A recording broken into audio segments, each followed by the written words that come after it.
The average American retirement account is sitting in the wrong place, and most people will never find out until it's too late to fix it. Here's the actual math. Two people, same salary, same contribution amount, same 30-year career.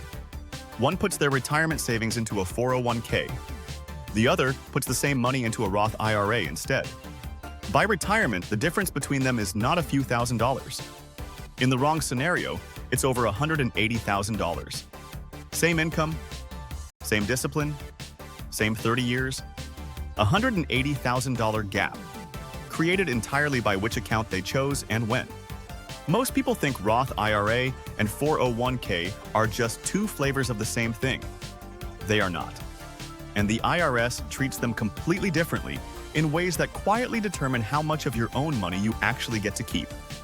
By the end of this video, you'll know exactly which one is right for your income level, your age, and your career stage, with the real numbers, not vague advice. We're covering the real difference in how each account is taxed, the exact income thresholds where the answer changes, the employer match factor most people get wrong, and a clear decision framework so you walk away knowing precisely what to do with your next paycheck. This is Wealth Clarity. Let's get into it. Let's start with where that $180,000 gap comes from, because the mechanism behind it is something almost nobody explains clearly. Both accounts are designed by the IRS to help Americans save for retirement with tax advantages. The entire difference between them comes down to one decision. When do you pay the tax? A traditional 401k takes your contribution before tax. Your taxable income for the year goes down immediately, which lowers your tax bill today. But every dollar you withdraw in retirement, including all the growth, gets taxed as ordinary income at whatever your tax rate is at that time. A Roth IRA works in reverse. You contribute money that's already been taxed. There's no deduction today, but every dollar of growth inside that account and every dollar you withdraw in retirement comes out completely tax-free. Not reduced, not deferred. Zero tax forever once you meet the basic requirements. Here's the actual scenario that creates the $180,000 gap. Imagine someone in their late 20s, currently in the 12% tax bracket, who contributes $7,000 a year for 30 years into one of these accounts, earning a 7% average annual return. If they use a traditional 401k and end up in the 24% tax bracket by retirement, which is extremely common as income rises over a career, the government takes a much larger slice of that growth at withdrawal than it would have taken from their original contribution today. If that same person had used a Roth IRA instead, locking in the lower 12% rate now and paying zero tax on 3 decades of compound growth, the after-tax amount they actually keep can be over $180,000 higher. That gap isn't about which account performs better. The investments can be identical. It's entirely about tax timing, and tax timing is one of the only variables in investing you can actually control in advance. Before we go further, here's something that trips up almost everyone, including people who think they already understand this. If your employer offers a 401k match, meaning they contribute money when you do, that match is always worth taking first, regardless of which account ultimately makes more sense for the rest of your savings. An employer match is an immediate, guaranteed return that no Roth IRA can compete with. Contribute enough to get the full match. Then decide where your next dollar goes. Skipping a 401k match to fully fund a Roth IRA instead is one of the most common and most expensive mistakes in American retirement planning. Here's the part of this decision that most articles skip entirely, and it can completely override everything we just covered. The IRS puts an income limit on who can contribute directly to a Roth IRA.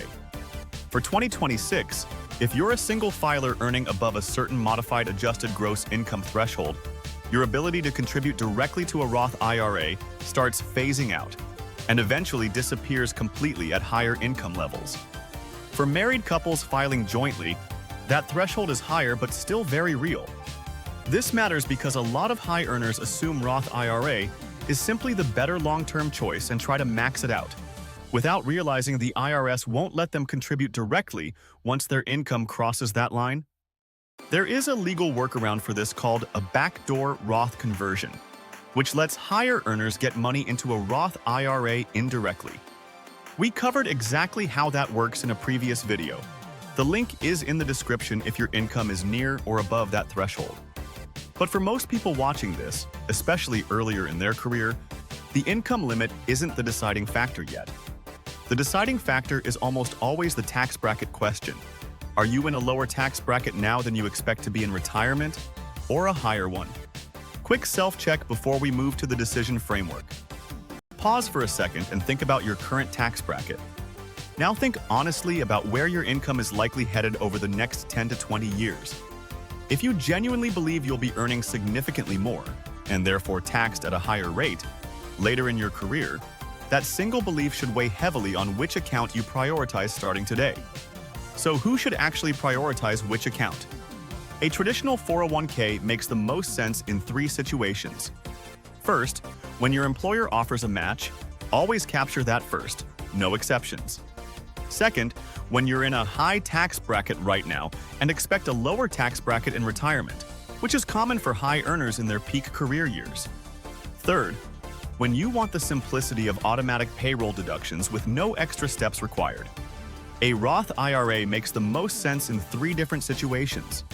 First, when you're early in your career and in a low tax bracket now, with your income likely to rise significantly later. Second, when you want tax-free withdrawals in retirement with no required minimum distributions forcing you to withdraw money you don't need. Third, when you value flexibility. Roth IRA contributions, though generally not recommended for early withdrawal, can be withdrawn without penalty in specific circumstances, unlike most retirement accounts. For many people, the realistic answer isn't choosing one exclusively. It's using both. Contribute enough to your 401k to get the full employer match. Then direct additional savings into a Roth IRA if you're under the income threshold. Then, if you still have more to invest, increase your 401k contribution further. This sequence captures the free money first, the tax-free growth second, and the tax-deferred growth third. Here's the entire decision simplified into a sequence you can actually follow. Step 1. Does your employer offer a 401k match? If yes, contribute enough to get the full match before anything else. This is free money, and it is never something to skip. Step 2. Are you under the Roth IRA income limit for your filing status? If yes, consider directing your next dollars there, especially if you're in a lower tax bracket now than you expect to be later in your career. Step 3. If you're above the income limit, look into a backdoor Roth conversion, or simply continue increasing your 401k contributions, which have no income limit at all. Step 4. Once you've captured the match and contributed what you can to a Roth IRA, return to your 401k and increase contributions further if you're able to. This isn't about picking a winner between 2 accounts. It's about sequencing your contributions in the order that captures the most value at each stage. Let's bring this back to where we started.